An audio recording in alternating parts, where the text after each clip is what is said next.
welcome to everyone, and thank you for being here today. And the topic of this conversation today is just the realms of spirit. And so I'll be covering everything from those beautiful guides of light who are there accompanying us on our path through life, and we all have them, to the souls that maybe don't transition peacefully and kind of get stuck in this world, and how they can influence our energy field and our lives in different ways. And then I'll also talk briefly about some of those energies or souls that are quite dense and can affect our lives in significant ways as well. And so I thought the most useful way to talk about this today is to simply go through my own story and an introduction to the traditions that I practice. And so as probably many of you have, I think the first time I perceived a spirit and realized that there was this world of spirit, I was 4 or 5 years old, and I saw a spirit kind of walking through the alley behind our house, walking through our yard, and I just, sensed it.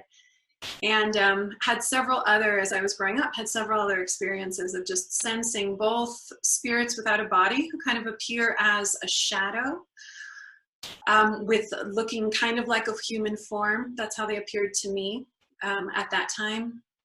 To have it sensing guides of light that are more of that angelic vibration. And I was lucky enough to have a mother who was supportive and never said, what is that about, when I shared these things.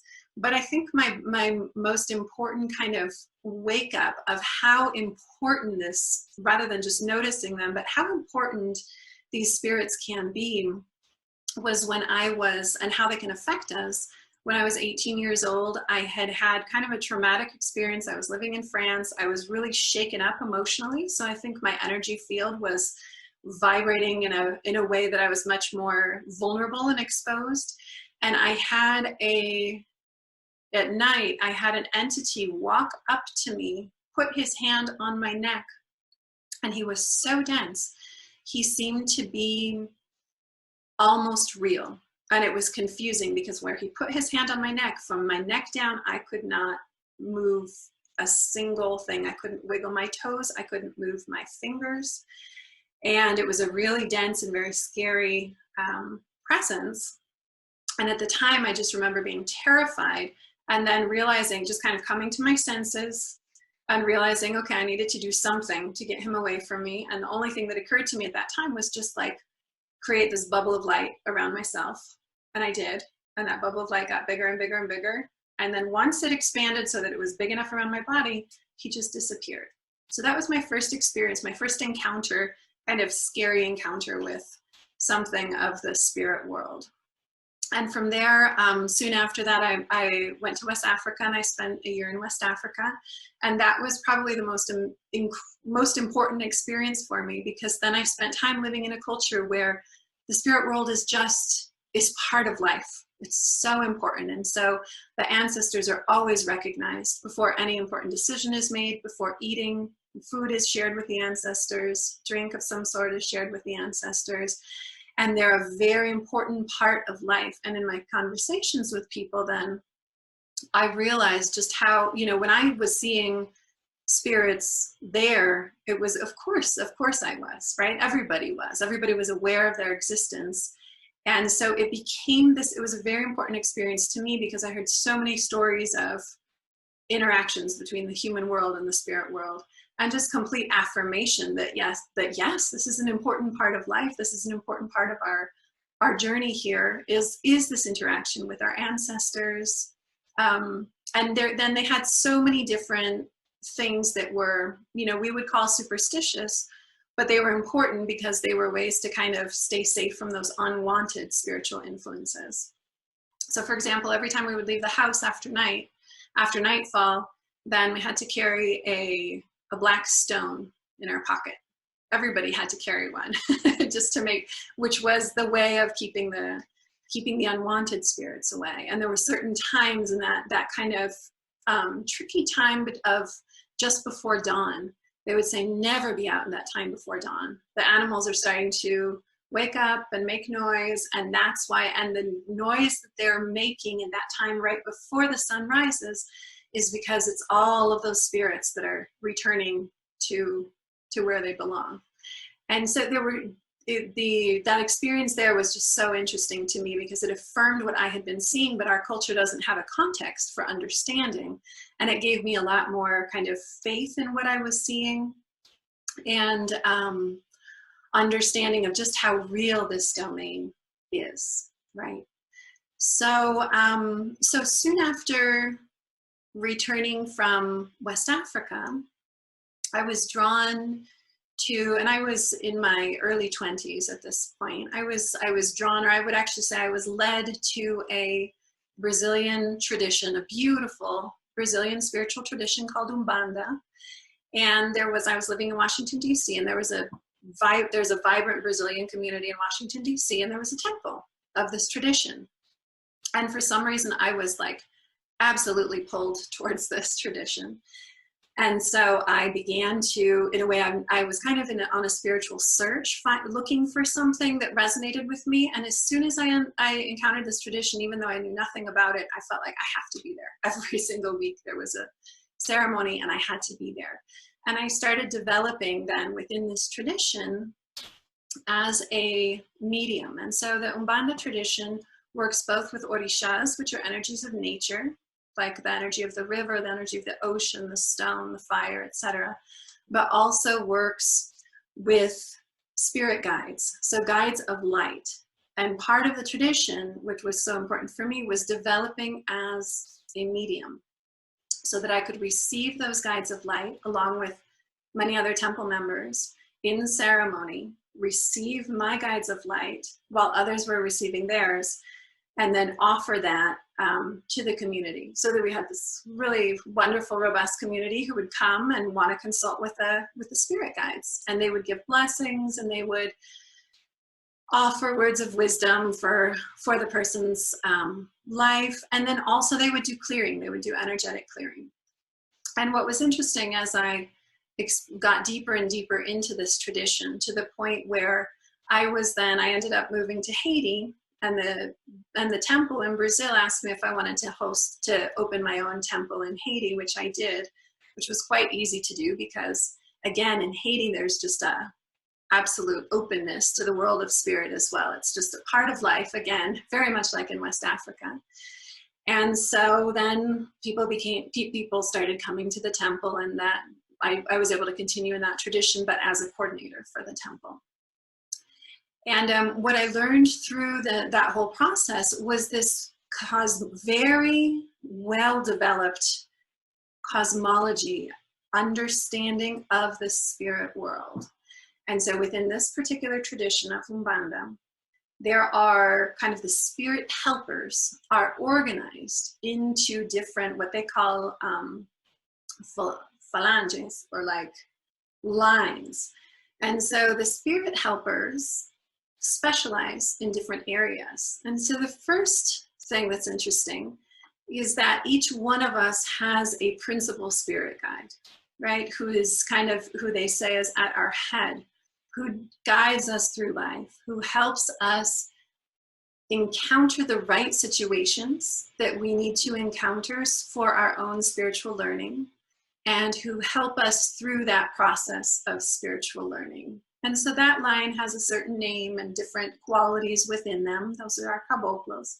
And so we all have those that they say kind of stands at the front and almost acts as kind of a coordinator for the rest of our spirit guides. And then there are other lines that specialize in different areas of life, and they have kind of archetypes associated with them. So there's a line that's associated with kind of planting the seeds, consciously planting seeds and helping us manifest what we want to manifest in our lives. There's another line that is associated with the archetype of the sailors who teach us how to navigate our emotions. And so navigating the seas is like navigating the world of our emotions.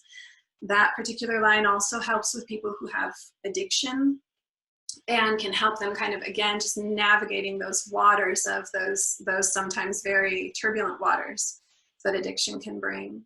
Another line that helps work on community, kind of bringing people together. and then another line that's like a really just high vibration of kind of like that childlike energy. And there are, and again, there are a couple of others. So these are all within the domain of those helping spirits that have a very high vibration. And throughout the process of participating in this tradition, then I developed a strong relationship with each of these guides, and they all at different times would come in and work with people and also help me with questions that I had. So within this cosmology, there's an understanding, and this is pretty consistent with the work that I've done since then, which I'll talk about in a minute, but that there's this whole domain of spirit guides, guides of light, who are helpers and who have lived their lives here. Typically, they kind of retain some of their last identity from their last life on Earth, but they have made a choice that kind of continued in their spiritual evolution to the point where they can then be helpers and help guide us. And that is their choice. And so they now operate from the spirit world and no longer need to incarnate and be here. And so that is their evolution continues in their role as spirit guides, but they're just playing a different role now. So we understand that there's this very vast realm of spirit helpers. Then there are what in this tradition are called egums, which are spirits, souls without bodies who have somehow gotten lost in that transition process, have not made their way to the point where they have successfully transitioned so that they can move into their next incarnation or move into a role as a helping guide. And so this particular tradition is not very developed in terms of how you work with these egums, but they are very well recognized. Their existence is very well recognized. And the extent to which they can play a role in particularly our emotional health is also very well recognized within this Brazilian tradition.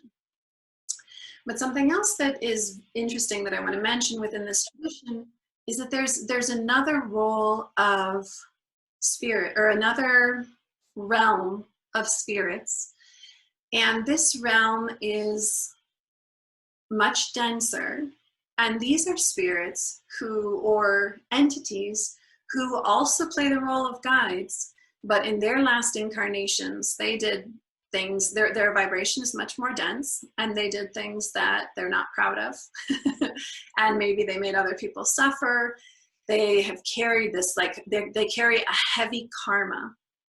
And within the Umbanda tradition, it is understood that they have also agreed to assume a role of helping us, but they help us not with the role of being a spiritual guide, but rather in the role of protectors. And so they stand at our back and keep negative influences from jumping on our back, from influencing us in negative ways. And they stand there and they hold that space of protection.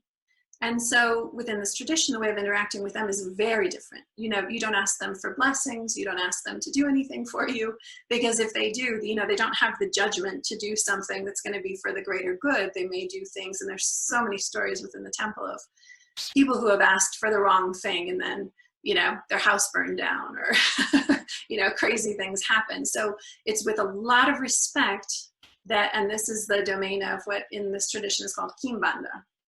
So there's a lot of respect with which that particular type of denser entity is treated. They have a very specific role. You ask them for protection, and that's it. And they play an important role of offering that protection.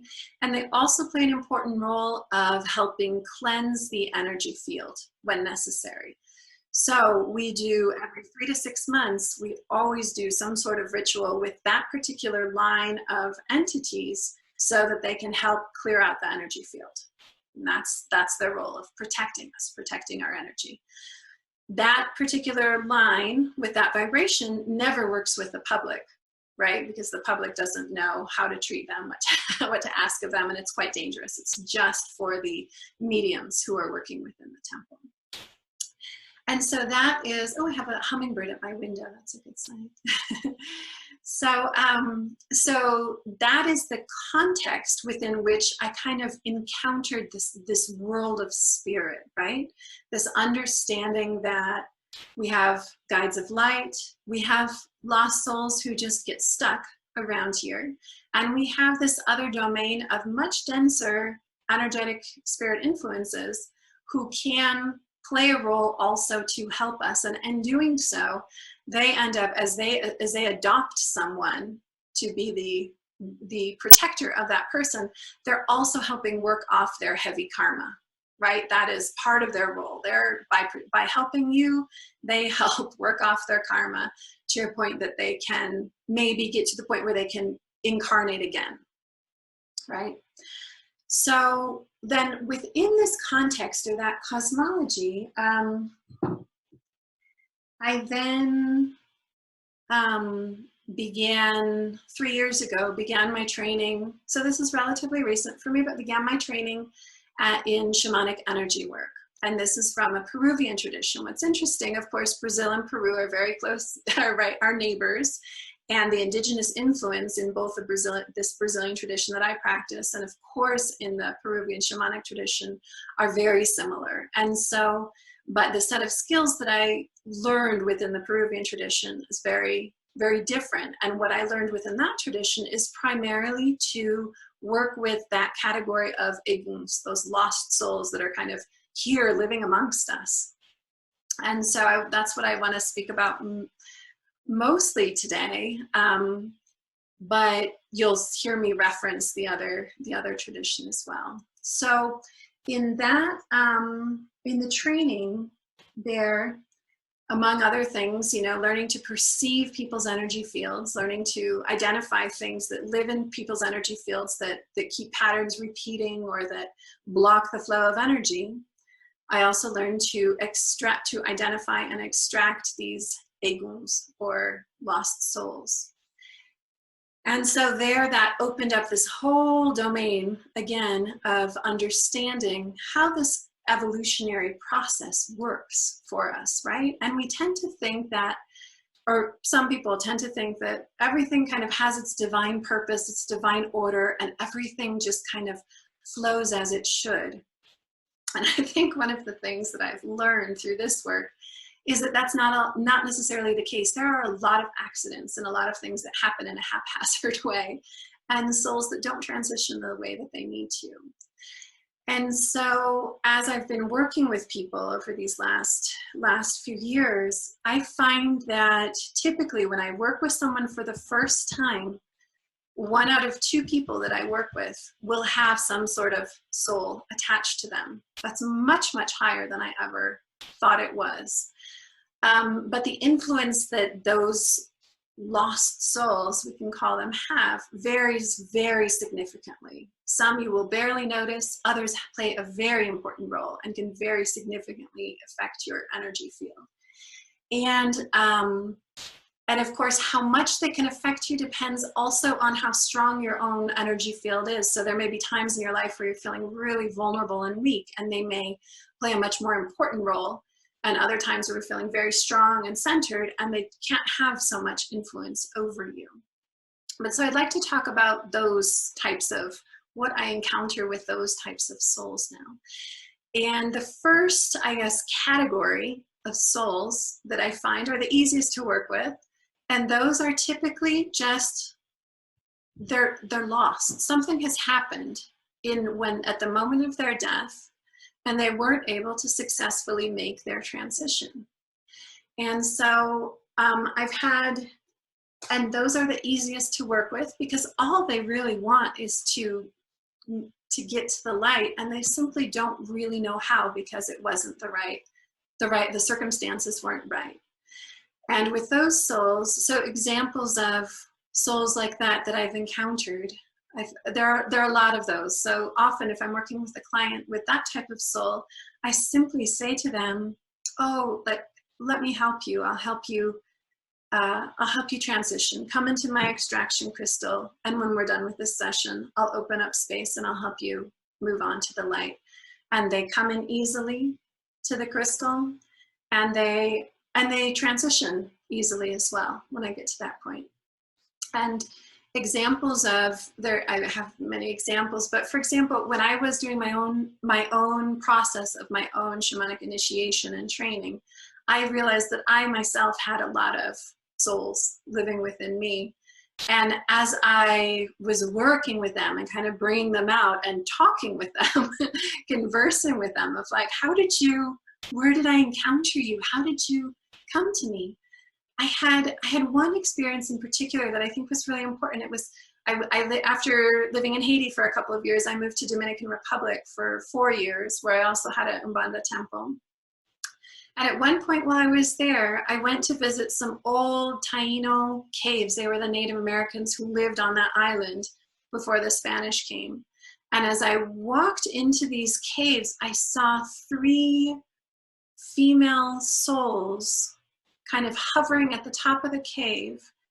And I could feel that they were carrying a lot of pain. And so I walked into this cave, I saw them, and I felt this like immense kind of empathy for them, and I wanted to help them. And by virtue of me seeing them, apparently they recognized that I saw them. They then attached to me, and I wasn't surprised, even though it was 10 years later that I found them living within my energy field, because for a couple of days after that encounter, after going to the cave, I just kept having this, like, I just kept thinking about them, and I just kept wondering what happened to them, what was their story, how can I help, can I go back to the cave and do some sort of ceremony and help them? And I just felt this sadness, like I carried this sadness, their sadness, for about 3 days, and then I forgot about it and didn't even think about that encounter again until 10 years later, when I realized that they had attached to my second chakra area. And so when I was working with them to help them transition, they shared the story of, they affirmed that, yes, we thought you could help us. That's why we came to you. And they shared their story of just having been with their community, having been out beyond the community when the Spanish came and just killed their entire community, and including their children. And the grief that they felt was so immense. They stayed stuck in their grief associated with the place where the community had been gathering. So there is a question here about what is an extraction crystal, and let me show you my extraction crystal here. I was going to talk about the process that I use to help them transition in a little bit, but basically this is an extraction crystal. It's a Vogel crystal. Some of you may have heard of these, but it's I use one that is, so here you can see, I use one that's 13-sided. It's very clear, and energy flows easily into and out of it. And so I will use this crystal by placing it next to where I see the entity within my client's energy field, and then work with them and work with other tools like feathers, or sometimes just my hand, and using the energy of my hand to push them into the crystal. Which, again, if it's this let's say category of souls, it's a very easy process. That's not always the case, but in this particular category, it's quite easy. And then I wanted to give just one more example of the types of things that can happen. I think that often when there are accidents and there's an abrupt departure of the soul from the body, then there's a high probability of that soul getting lost or getting stuck. So I had another case where, which was so interesting, of a client who I could see this soul. I wasn't sure what it was at first. It looked like just a dark ball embedded in his first chakra. And as I looked closer and tried to move this energy, I realized that it was a soul who had wrapped itself into a ball and was hiding and was confused. And then when I brought that soul into my crystal and then worked with it to help it transition, I learned that this soul was confused because the soul had suddenly departed his body and was projected into the closest thing, which was this man. And what had happened was 20 years earlier, my client had had a car accident, and he had been driving down the highway, and he had hit a man on his, this is in Latin America, had hit a man on his motorcycle who was drunk, and who came straight across the highway right in front of his car. And on that moment of impact where the car hit the motorcycle, that soul was projected out of his body and straight into the man who was driving the car, and didn't know what had happened because he was drunk when the accident happened, so wasn't fully conscious, and then got stuck there. And for him, all he wanted, when I said I could help him, he immediately went into the crystal. When I opened up space for him to transition, he immediately went. That was all he wanted. He just didn't know how. He didn't know how to get there. And so I've encountered a lot of situations like that, where there's some sort of accident, some sort of trauma that had happened, and the soul just wasn't able to make that transition. Another category of lost souls, we can call it, that I encounter, who are often attached to people's energy fields, are ancestors. So these ancestors or loved ones. So someone that the client knows, and they attach, because perhaps there's some unfinished business, they need to be forgiven, or simply because they weren't ready to transition and they went to the closest person that they felt comfortable with and attached there because it felt safe. These can be a little bit more tricky. These situations can be a little bit more tricky. And when I work with ancestors, and sometimes their spouses or parents, not necessarily ancestors that go way back, but that's typically, that work takes a little longer because there's a relationship there. There's a level of comfort and affinity there that they have to be worked with to make sure that they're ready to leave, and they feel comfortable leaving, and they trust that it will be okay if they let go and leave. So I had one of the more complicated cases earlier this year in January. I worked with a woman, and her mother was attached to her. Her mother had died some 25 years earlier with cancer, and she was there in those last days of her mother's life, taking care of her. And of her siblings, she was the one who was closest to her mother. Her mother was given some, pain medication at the time of her death. So of course there was probably some confusion and disorientation as well. And so she just attached to her. And when we found her there, I had to work with her in three separate occasions, because she really didn't want to leave her daughter.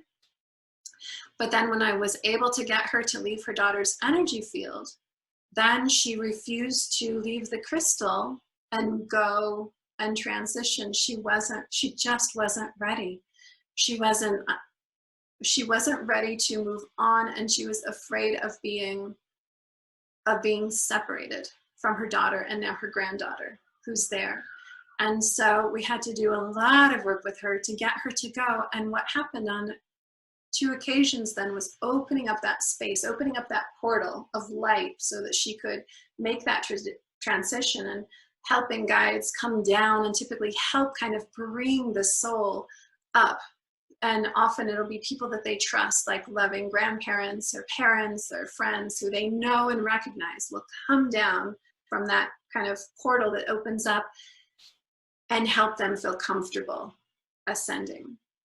But in this case, this woman's mother was just not ready to go. And it was interesting that what we learned then was just how much pain she was holding from her life, and regret she was also holding from her life. And she just didn't feel ready to kind of look around. And what was interesting, what kept coming through, because I had to work with other guides to help understand, like, why isn't she going? What's happening here? Why is she like so intent on sticking around Earth, right?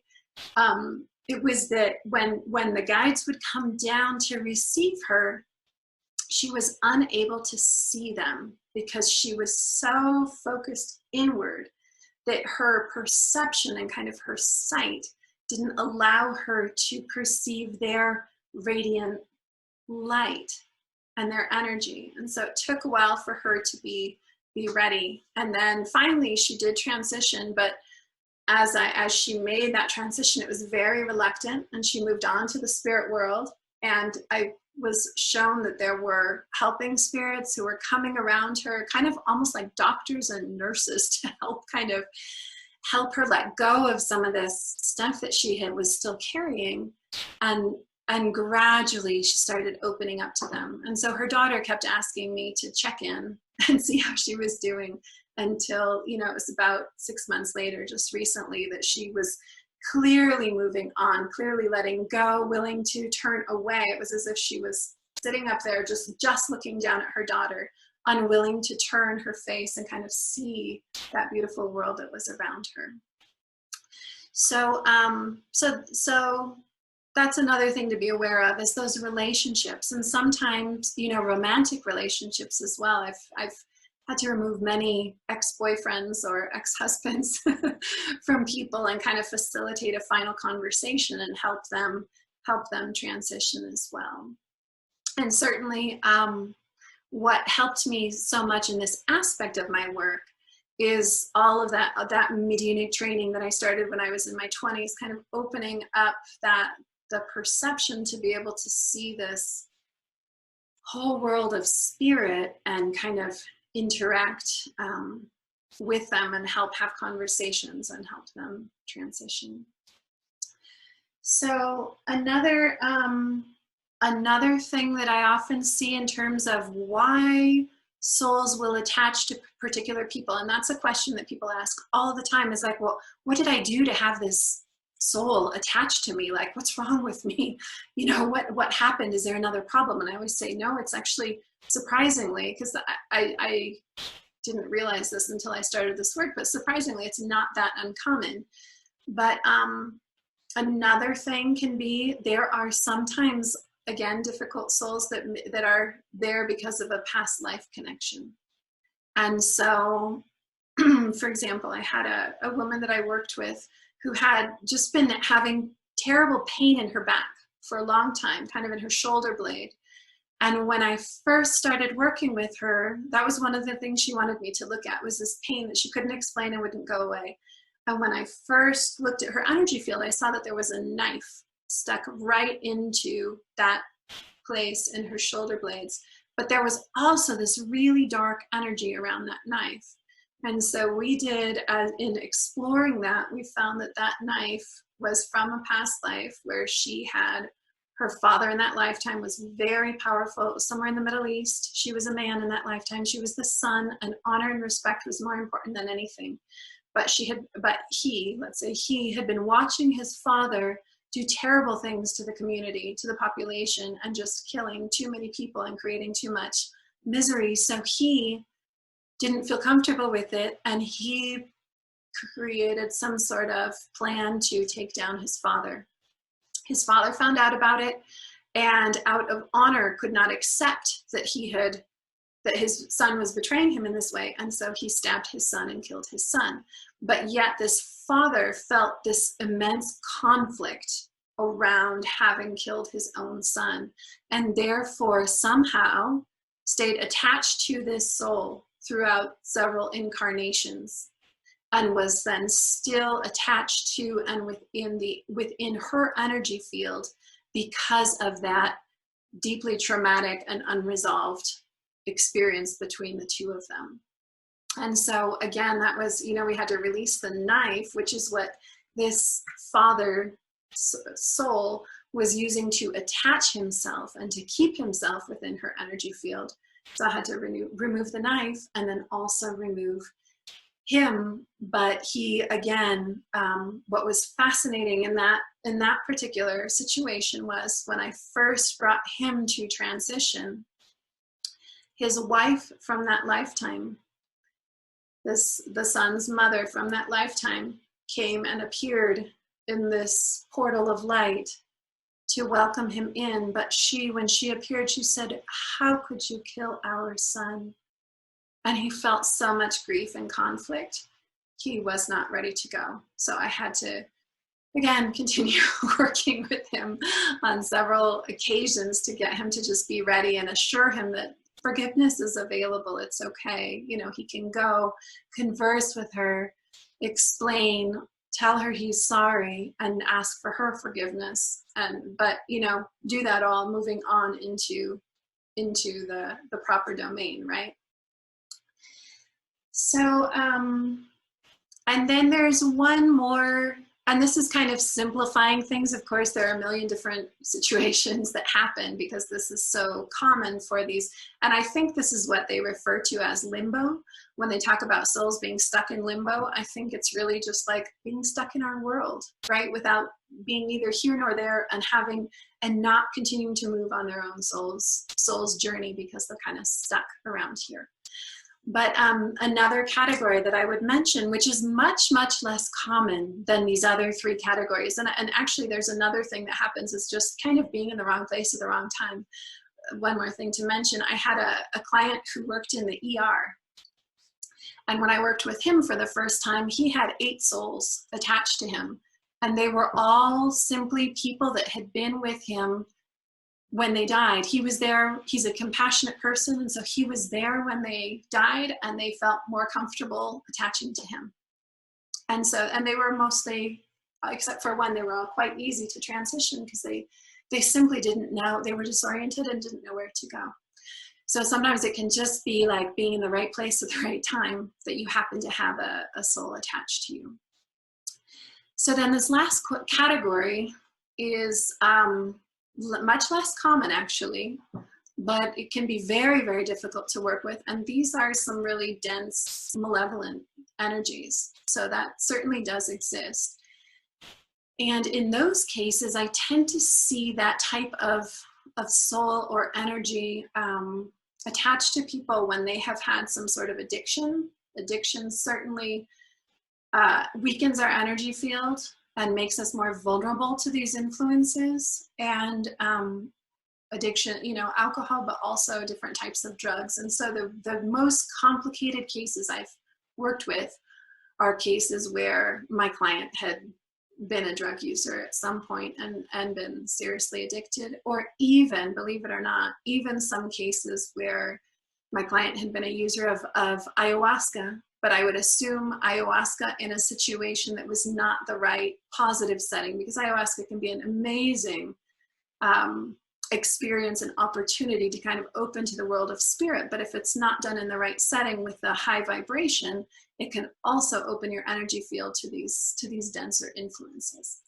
And so these are harder to work with because they will grab on and they have no interest whatsoever in going to the light, and they don't cooperate. They don't easily cooperate. You tell them to do something, they're not open, you know, they want to do the opposite, because who are you to tell them what to do, right? So they're the most difficult to work with. And typically when I find a dense energy like that, then once I have been able to get it into my crystal, then instead of trying to transition, I always ask, where does this energy or this entity belong? But typically in those situations, I can feel how dense they are, that they're not going to be attracted to the light. And so I send them down to Kimbanda, which I mentioned at the beginning, that domain of those dense energies who can play a role as protectors. And so in those cases, I call on those entities that I have relationships with who work in the domain of the protectors in Kimbanda, and I ask them to come and help this soul go there. And when I send them there, they're easier to deal with because it's sending them into the earth, creating an opening in the earth, sending them down. And typically there's just this fiery kind of raucous partying energy happening down there. And so they're drawn to it, and they're much more interested in going there than they are in going, you know, to the light up here. And so, but that kind can be quite tricky. Can be quite tricky because they don't want to cooperate. And I think one principle that's very important to just remember in this domain is that in the same way that we have free will and our spirit guides will offer guidance, they'll create situations for us, they will help kind of move us in the right direction, but they will always, always respect our free will. They don't impose themselves on us. Our spirit guides do not impose themselves on us. And so in the same way that we have free will, and we can accept advice, we can accept opportunities and learning situations, or we cannot. And then sometimes we just don't, right? And we don't learn the lessons that we're supposed to learn here. In the same way, when working with these souls, these entities to try to help them move to the right place, sometimes they just say, no, I'm not ready. And our role is just to guide them. And sometimes they cooperate, and sometimes they're grateful, and sometimes it's a smooth process, and sometimes they just don't cooperate. And there have been times, I really try to work with them as long as I can, but there have been times where I simply feel like, okay, I've done everything I can, and that's their own journey. So I kind of have to just let them follow their own journey. So,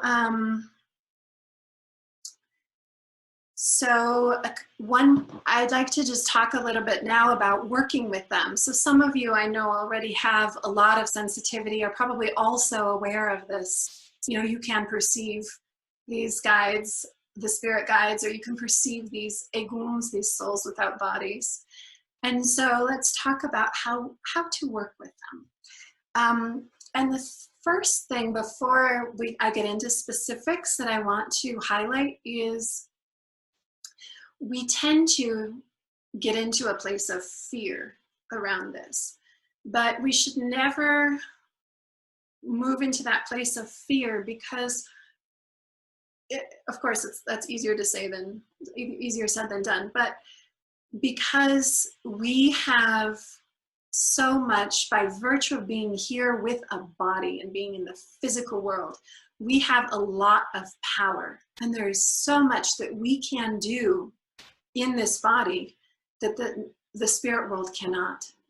And so while it can be really intimidating to encounter, especially some of these denser entities or these stubborn souls who don't want to go when it's time, you never want to give up your power, because you always have more power by virtue of having a body. You have more tools to work with. And our stance and our sense of power and sense of boundaries is really important. And so I'll go through some specific procedures that I have learned, but honestly, the most important thing is that you are in control of your own energy field, right? You're the one who has power over your own energy field, and you're the one who can decide whether something gets to stay or has to leave. And granted, that can be hard sometimes to push them out, but your firmness and insistence and just absolute declaration of, no, I will not accept anything that does not belong to me within my energy field, is the most important thing. The other important thing to remember is that our breath is so powerful. Our breath is so important. It's that breath of life that's constantly flowing through us. And when you use your breath coupled with your intention to remove something from your energy field, it's like that breath can push it out. And so I always, when I'm working with clients, we work together. I will work with the energy that I'm seeing and my tools to move it out, but I ask my client to focus, affirm your boundaries, and push that energy out of your field, push that entity out of your field. And I sometimes get attachments because I'm working with this all the time, and I am able almost always to get them out of my field in the same way, just by affirming, no, you can't be here. You've got to go. I'm showing you where to go, and I do not allow you to be here anymore. And sometimes it can take a little while, but like the breath and the focusing of intention is absolutely key. Everything else is kind of secondary to that in terms of clearing your energy field. So, so basically my process is, I showed this, and this is of course not the only way to do it, but this is the way that I learned in my training. So moving the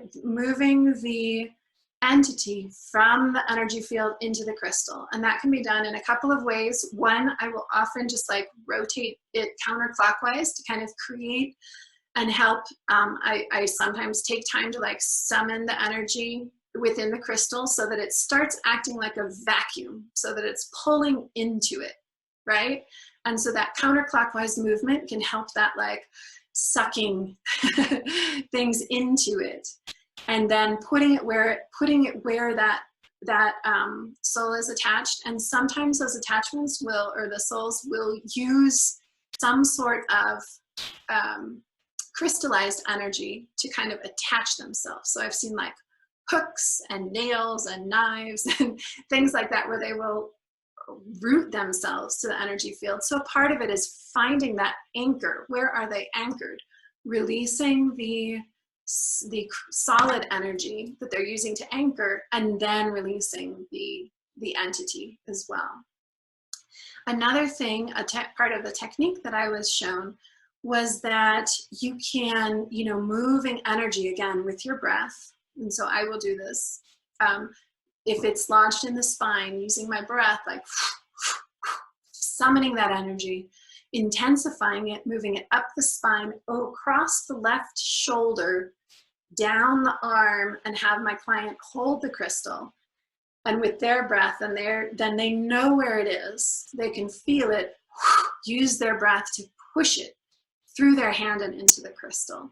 And I guess there are some meridians that help facilitate that process, so the energy can more easily move up and down the arm and out the hand. So that's effective as well. It really depends on how that energy is anchored, or that soul is anchored. And then once this soul is here in this crystal, then it's like a safe holding place. I close the crystal and it's kept within this crystal. And what I was told during my training is that for a soul, because this crystal is so perfect, there are no breaks in it. There's no cloudiness or anything in it. It's almost like for the soul, it feels like they're being held in a cathedral of light. So it's a safe holding place for them. And often when I have two of these, because often when a soul is very complicated, it's good to leave them here for a little while, so that they kind of have this pause between being attached to the client. They can kind of pause here, and then when I open it up, they are more ready to make their transition. So sometimes I will go through the process of transitioning them immediately when it seems like they're ready and there's not going to be any resistance. But if it's going to be more complicated, then I will leave them here a little while, and then I have the other crystal that I can work with in the meantime.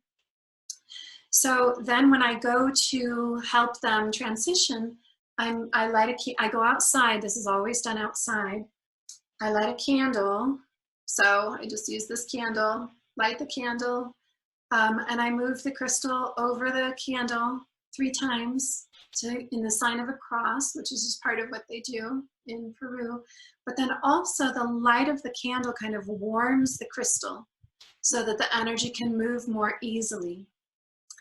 And so the fabric that this crystal is in, this was given to me by the man who I bought the crystal from, both of these. And it's a nicely made pouch with some sheepskin on the inside. So it kind of keeps it nice and warm. This is answering a question that just came through the chat. It kind of keeps the crystal nice and warm, and it offers a barrier so that as I'm holding the crystal, that spirit also can't just like jump out and jump into me, right? So it helps keep the crystal safe so it doesn't break, but it also helps me not absorb that energy, or anybody who touches the crystal. Like if my kids were to come and touch, they know not to touch my crystals, but if they were just to pick it up so that they don't absorb that energy themselves. And so I heat the crystal over the candle, and then I use my agua florida, or spirit water, which again helps to activate the breath, the power of the breath. So by bringing that into my mouth and then pushing it onto the crystal, I do that in each of the 4 directions. So just like releasing what that soul needed. And sometimes I work with the souls to like release their heaviness if they're feeling, they have sadness, they have grief, they have guilt, whatever it is they're carrying, to sometimes release that into the earth first. Again, putting the crystal down toward the earth, using the agua florida to kind of wash it, and then assuming they're lighter, then moving them up. And basically the moving them through the portal of light is simply by opening, calling in the guides of the upper world, calling on the archangel or the archetype that I work with in the Peruvian tradition to open up that portal. And I just work until I can see the portal opening, call it in until I can see it opening, and then inviting this person, this soul's loved ones, to come down and help with the transition.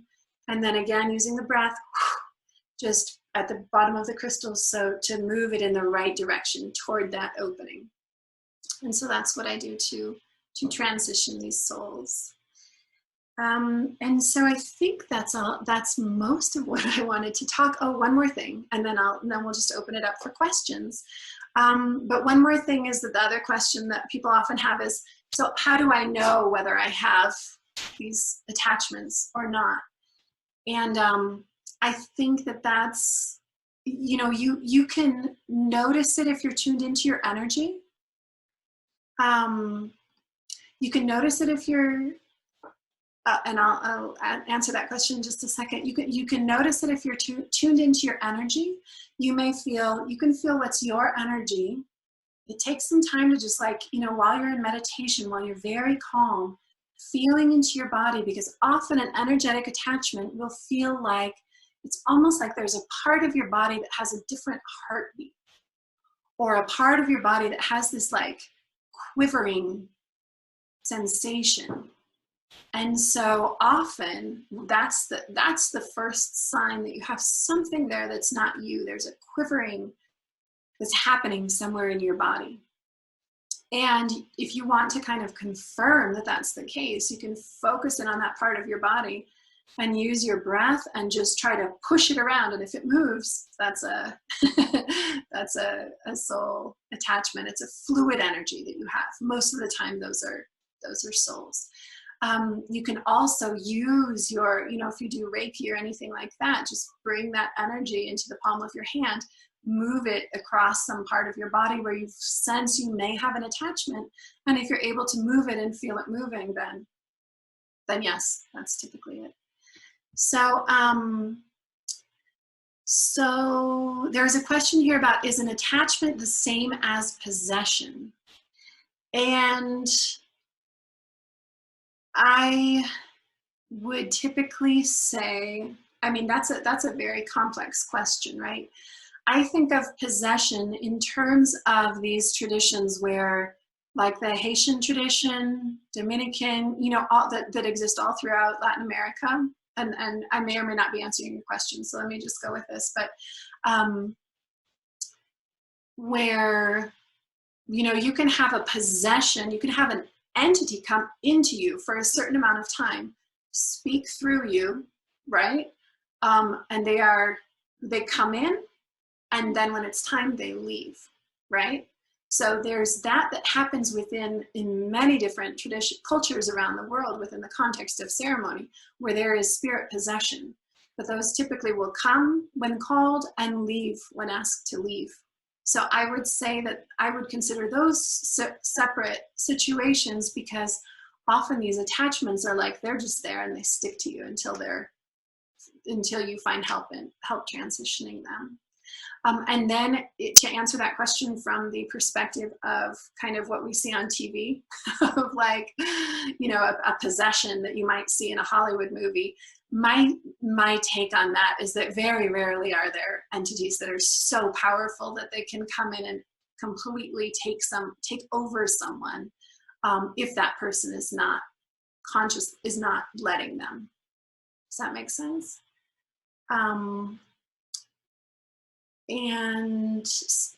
And then there's one more question here, and then I'll just open it up so that we can all talk. But from Barbara, this is such an ancient and powerful power. How old are these traditions?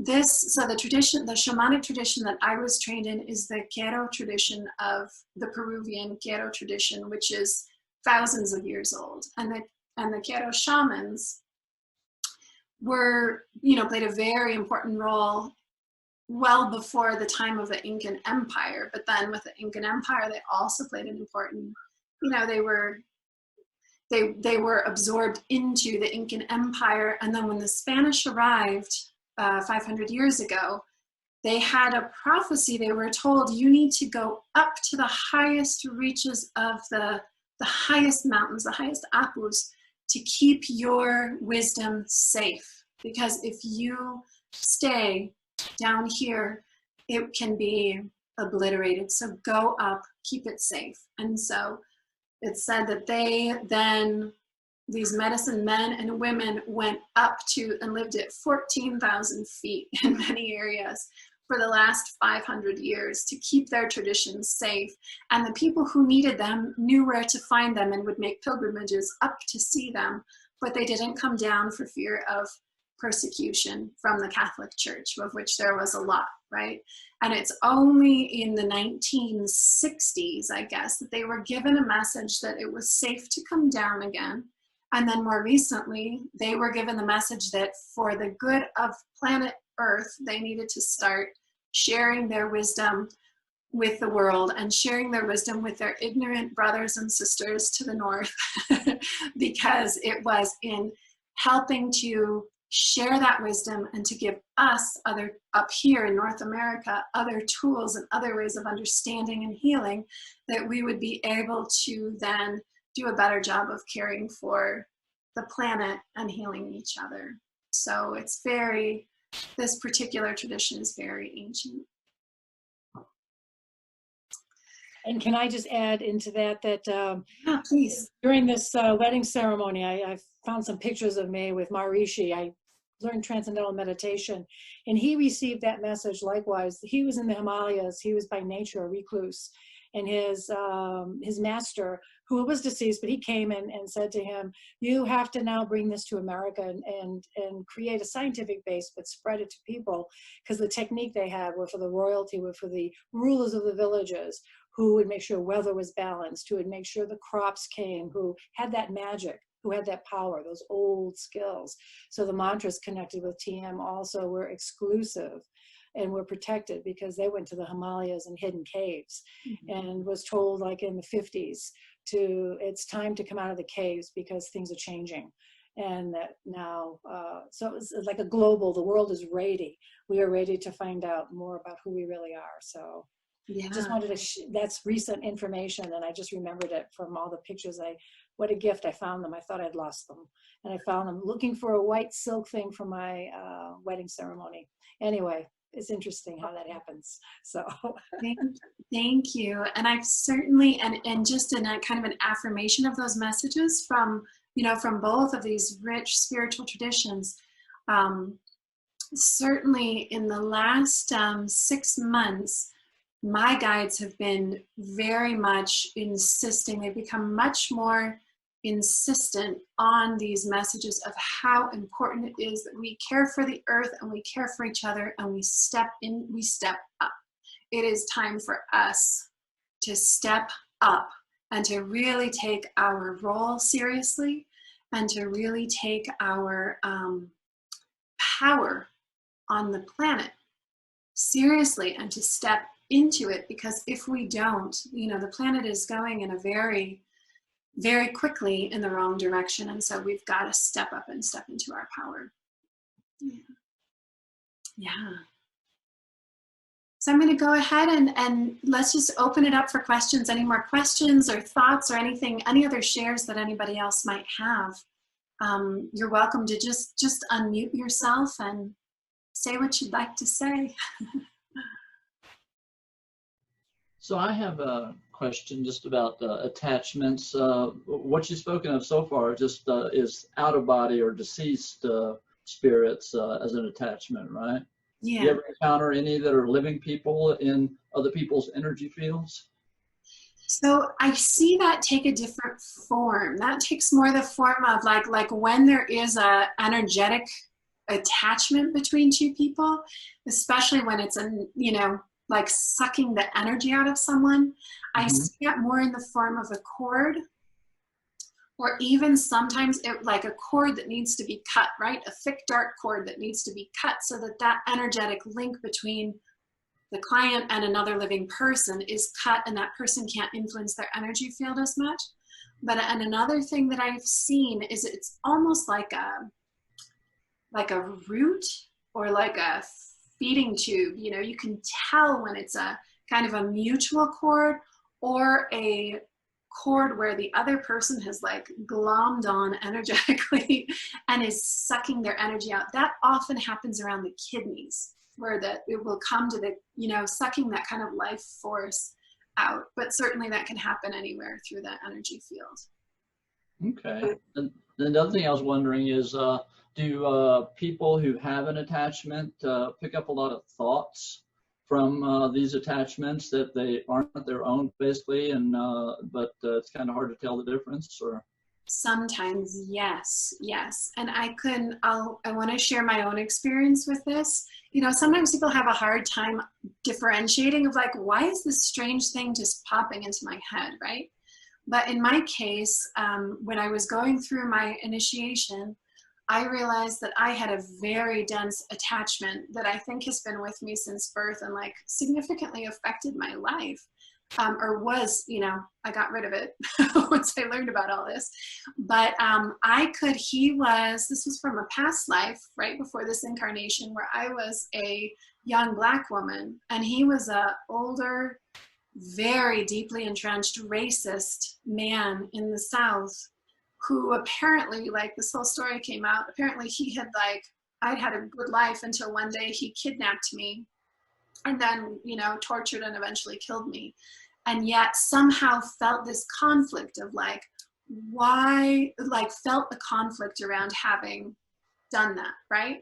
Well, he apparently attached to me, and I, throughout my life, at very random times, and I think because of this attachment, I have always felt much more comfortable, not with white men, but with men who are either Latino or African American or like not white, right? I have this.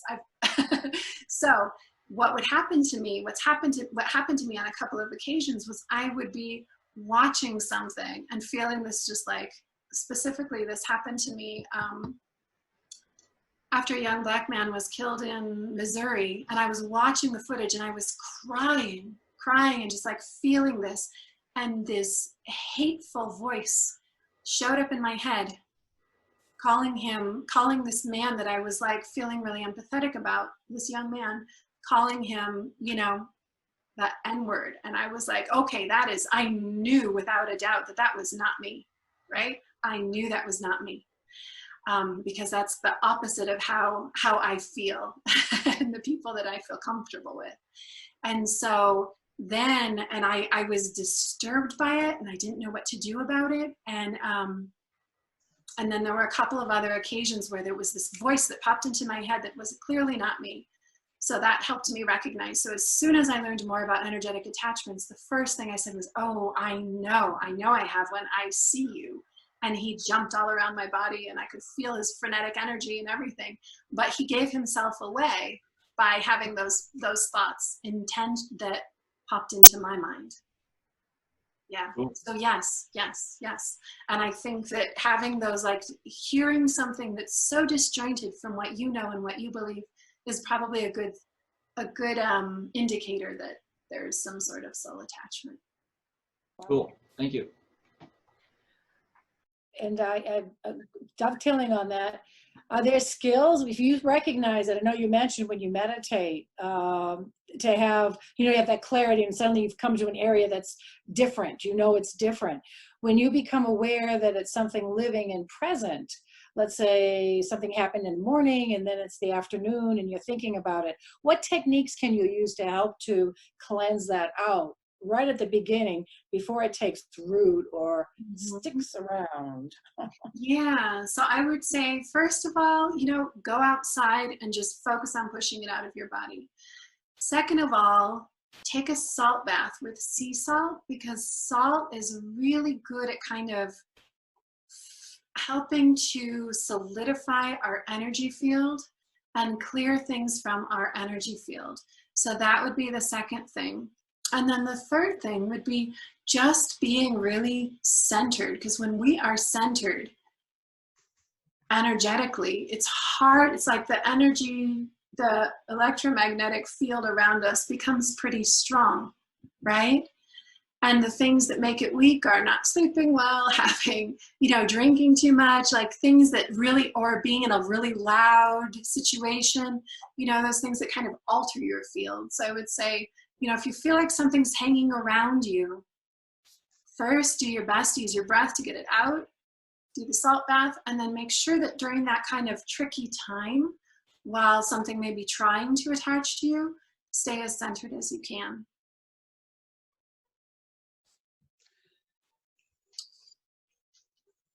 Great questions, thank you. Any other questions or thoughts on this whole subject? I have a thought. I wonder if you would tell the story of the woman who you found in your guest bedroom who wanted to talk to me. Yeah. So weird and so amazing. I think it's a fun story. Okay. So after you came to visit, you left, and then I went back into the guest room where you had been staying, and there was this soul there kind of hovering over the bed. And so when I was able to talk to her, she said that she needed to talk to you. She wanted to talk to you. So, and so she apparently knew you. She had come into the house with you, but maybe decided to stick around so that I could help facilitate a conversation, right? So yeah, so I called you, I told you about it, called you, and then just helped facilitate this conversation because she didn't know me. She didn't seem interested in listening to what I had to say, but she had somehow known you, encountered you during her life, and had this whole message that seemed pretty urgent. And I can't actually remember exactly what it was, but it was something about her daughter. Yes, it's a great example of how souls have trouble transitioning because they're filled with grief or sorrow or something still going on. So as I recall it, Elizabeth, she said, I want to speak to Marcia, right? Mm-hmm. And what we figured out was that she had attended one of our conferences or one of our groups, Mm-hmm. right? Mm-hmm. And so in her mind, I should be able to do something for her. And her quest was, tell Marcia she's got to help my daughter, right? Yeah. She's got to help my daughter because my husband is abusing my daughter and I've got to save my daughter. Mm-hmm.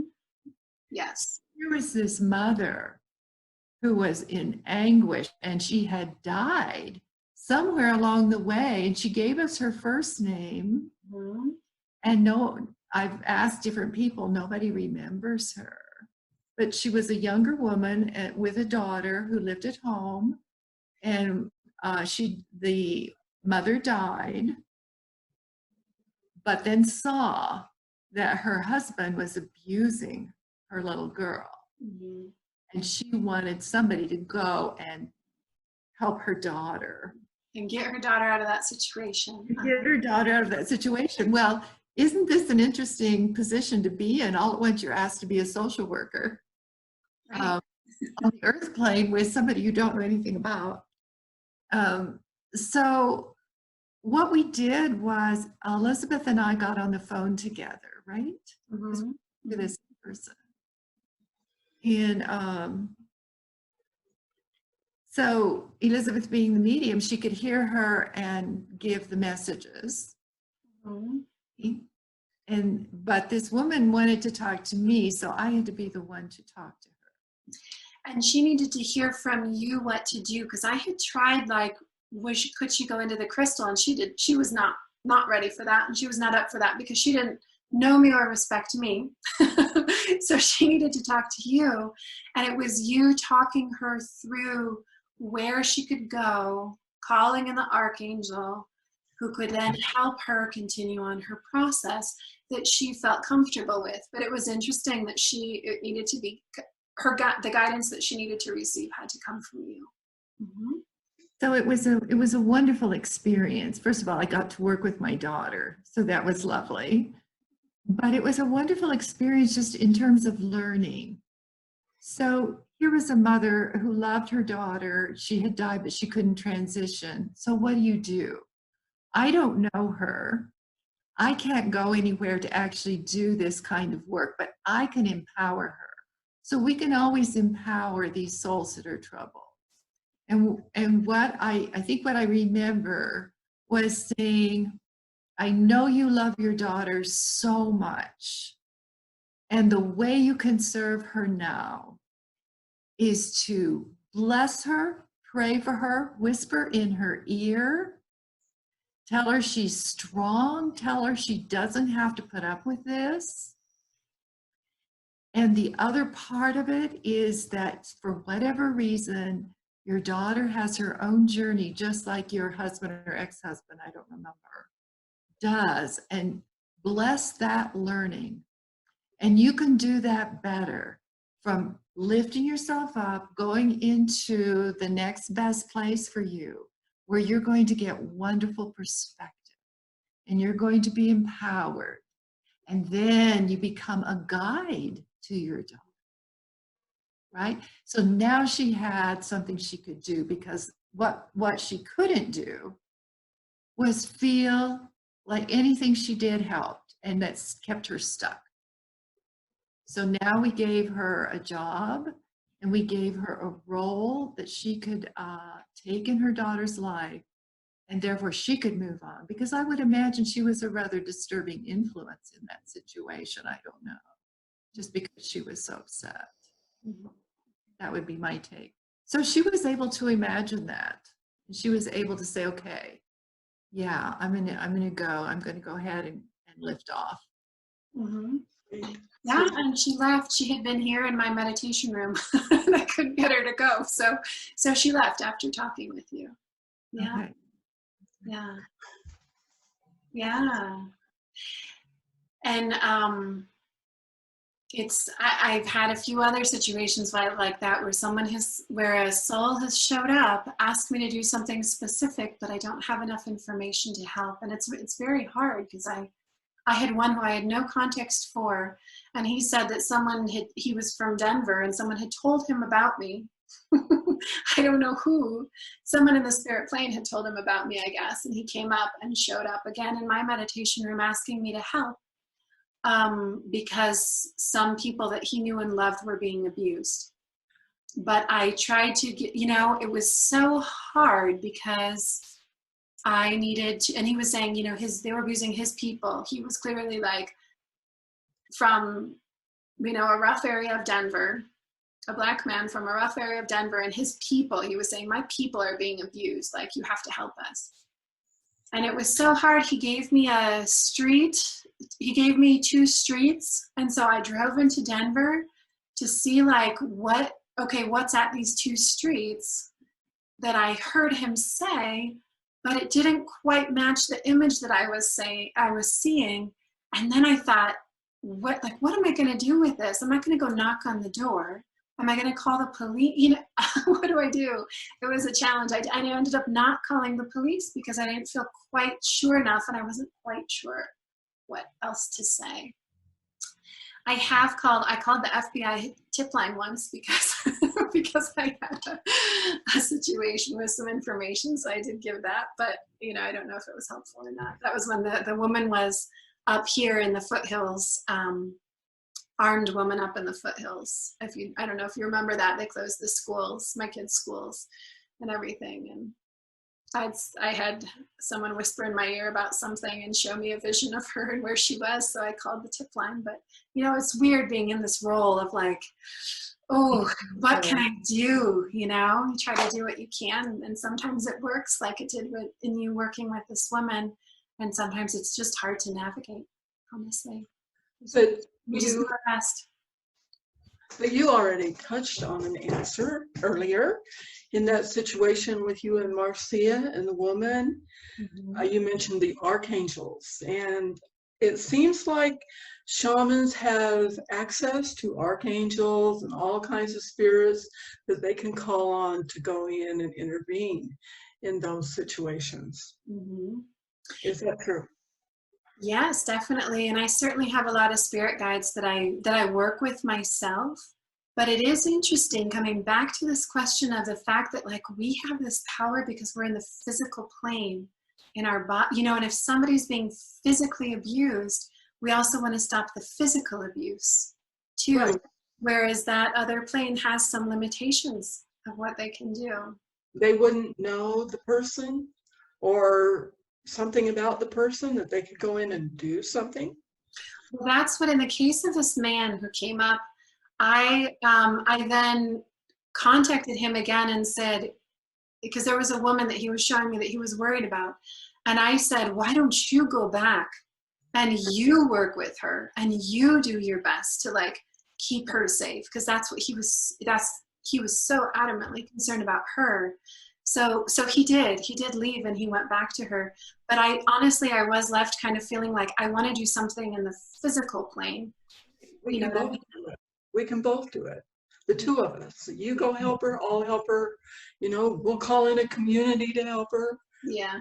Yeah. And that's where drumming circles are so wonderful. Mm-hmm. Yeah.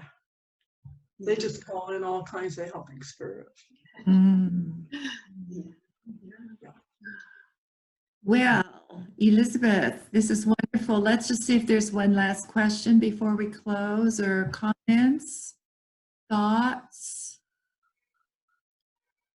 I learned an awful lot about my daughter today that I didn't know. This has been wonderful. I just want to say thank you. That was awesome. Awesome. Oh, you're so welcome. What gifts. So it's a privilege. Whoa. I'm blown away. I'm totally blown away. So Yeah. Thank you. Thank you all for being here and listening and being interested and asking great questions. Thank you. We've really been introduced or deepened into the valuable role that we play as aware beings, as spiritual beings, that we can dance with the spirit world in a way that can be very helpful on all levels. So thank you so much. Yes. So let's just say thank you, blessings. Thanks to each of you for coming. Please join us next month, if you will, and share. And until next time, blessings, Elizabeth, with all your work. Blessings to each of you. I'm so grateful we're all here in our wonderful community doing what we do. Blessings to all of you. Thank you. Thank you. Thank you. Thank you. Thank you. We are done. We are complete. Thank you. Thank you. Thank you. You're blessed to have such a wonderful mother. Oh, thank you. Yes.